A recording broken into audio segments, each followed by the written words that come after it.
வணக்கம் கிரிக்கெட் ரசிகர்களே, நமது யூடியூப் சேனலுக்கு உங்களை அன்புடன் வரவேற்கிறேன். இன்று நாம் பார்க்கப் போவது 2026ஆம் ஆண்டு T20 உலகக் கோப்பையில் குரூப் ஏவில் பிப்ரவரி 18ஆம் தேதி நடைபெற்ற மிக முக்கியமான லீக் போட்டியை பற்றித்தான்.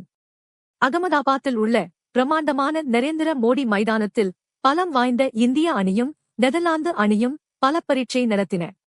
இந்த போட்டியில் நடந்த சுவாரஸ்யமான திருப்பங்கள், இந்திய வீரர்களின் அதிரடி ஆட்டம் மற்றும் நெதர்லாந்து அணியின் போராட்டம் என அனைத்தையும் இந்த வீடியோவில் மிக விரிவாக பார்க்கப் போகிறோம்.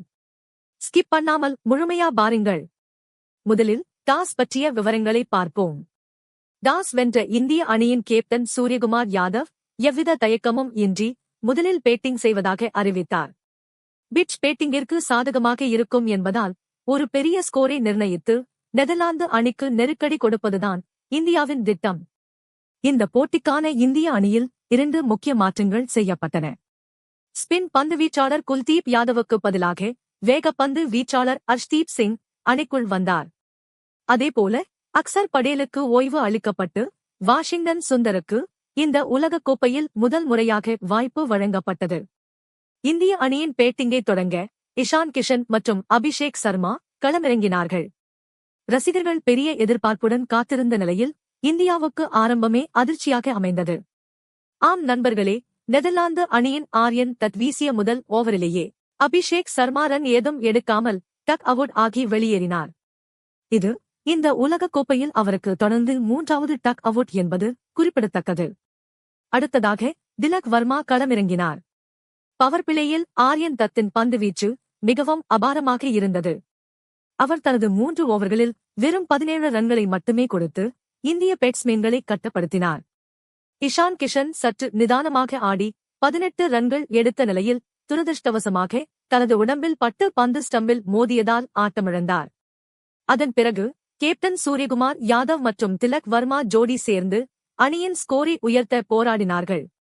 திலக் வர்மா 27 பந்துகளில் 31 ரன்கள் எடுத்து ரோலப் வான் டெர் மெர்வே பிடித்த ஒரு சிறப்பான கேட்ச் மூலம் ஆட்டமிழந்தார்.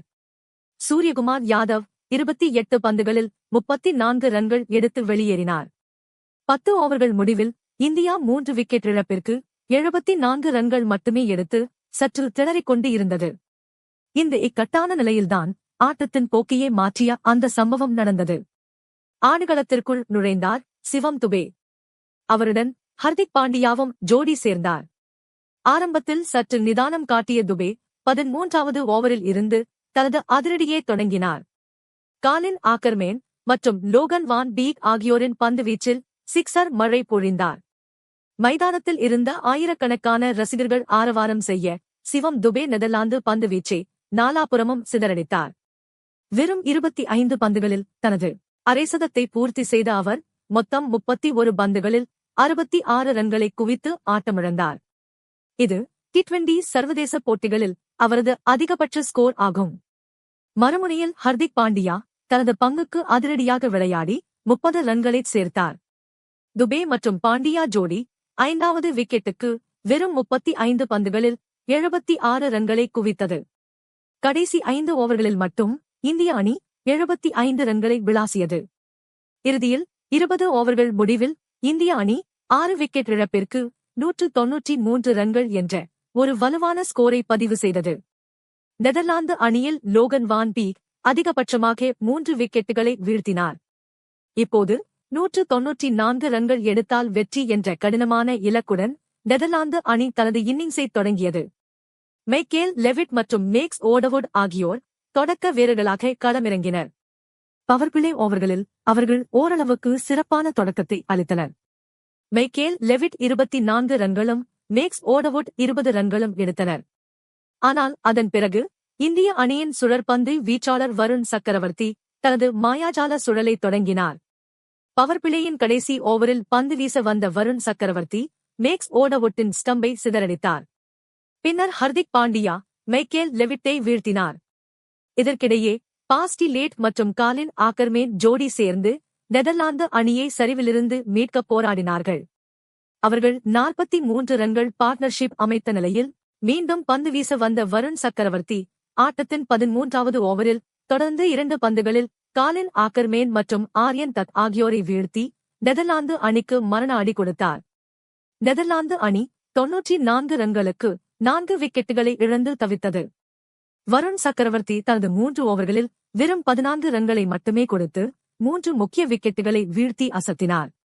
பேட்டிங்கில் கலக்கிய சிவம் துபே பந்துவீச்சிலும் தனது திறமையை காட்டினார். அபாயகரமாக விளையாடி 33 ரன்கள் எடுத்திருந்த பாஸ்டிலீட்டை துபே வீழ்த்தினார். நெதர்லாந்து கேப்டன் ஸ்காட் எட்வர்ட்ஸ் 15வது ஓவரில் ஆட்டமிழக்க நெதர்லாந்து அணியின் வெற்றி வாய்ப்பு மங்கியது. கடைசி 5 ஓவர்களில் வெற்றிக்கு அதிக ரன்கள் தேவைப்பட்ட நிலையில் ஜாக் லயன்காஷெட் மற்றும் நோவா குரோஸ் ஜோடி சேர்ந்து சில சிறப்பான ஷாட்டுகளை ஆடினர். ஹர்திக் பாண்டியா வீசிய 19வது ஓவரில் அவர்கள் 18 ரன்களை குவித்தனர். நோவா குரோஸ் 12 பந்துகளில் ஆட்டமிழக்காமல் 25 ரன்களும், ஜாக் லயன்காஷெட் 16 பந்துகளில் 26 ரன்களும் எடுத்தனர். ஆட்டத்தின் கடைசி ஓவரை வீசும் பொறுப்பை கேப்டன் சூரியகுமார் யாதவ் சிவம் துபேயிடம் ஒப்படைத்தார். அந்த ஓவரில் 2 கேட்ச்களை இந்திய ஃபீல்டர்கள் தவறவிட்டாலும் சிவம் துபே சிறப்பாக பந்து வீசி நெதர்லாந்து அணியை கட்டுப்படுத்தினார். கடைசி ஓவரில் வாஷிங்டன் சுந்தர் ஒரு சிறப்பான கேட்சை பிடித்து ஜாக் லயன்காஷெட்டை வெளியேற்றினார்.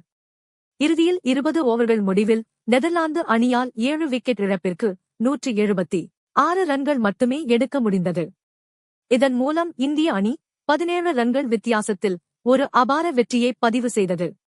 பேட்டிங்கில் 66 ரன்கள் மற்றும் பந்துவீச்சில் 2 விக்கெட்டுகளை வீழ்த்தி ஆட்டத்தின் போக்கையே மாற்றிய சிவம் துபேவுக்கு ஆட்டநாயகன் விருது வழங்கப்பட்டது. இந்த வெற்றியின் மூலம் இந்திய அணி குரூப் ஏவில்தான் விளையாடிய 4 போட்டிகளிலும் வெற்றி பெற்று எந்தவொரு அணியிடமும் தோல்வியடையாமல் கம்பீரமாக சூப்பர் 8 சுற்றுக்கு தகுதி பெற்றுள்ளது. உலகக் கோப்பையை வெல்லும் அணியாக பார்க்கப்படும் இந்தியா இந்த வெற்றியின் மூலம் தனது நம்பிக்கையை மேலும் அதிகரித்துள்ளது. பிப்ரவரி 22ஆம் தேதி இதே அகமதாபாத் மைதானத்தில் நடைபெறும் சூப்பர் 8 சுற்றின் முதல் போட்டியில் இந்தியா பலம் வாய்ந்த தென்னாப்பிரிக்க அணியை எதிர்கொள்ள உள்ளது. அந்த போட்டியும் மிக கடுமையாக இருக்கும் என்று எதிர்பார்க்கலாம்.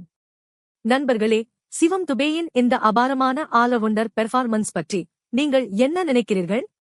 மேலும் இந்திய அணியின் சூப்பர் 8 வாய்ப்புகள் எப்படி இருக்கும் என்பதை மறக்காமல் கமெண்டில் சொல்லுங்கள். இந்த வீடியோ உங்களுக்கு பிடித்திருந்தால் லைக் பண்ணுங்க, ஷேர் பண்ணுங்க, நம்ம சேனலுக்கு சப்ஸ்கிரைப் பண்ணுங்க. மீண்டும் அடுத்த ஒரு சுவாரஸ்யமான கிரிக்கெட் அப்டேட்டுடன் உங்களை சந்திக்கிறேன். நன்றி, வணக்கம்.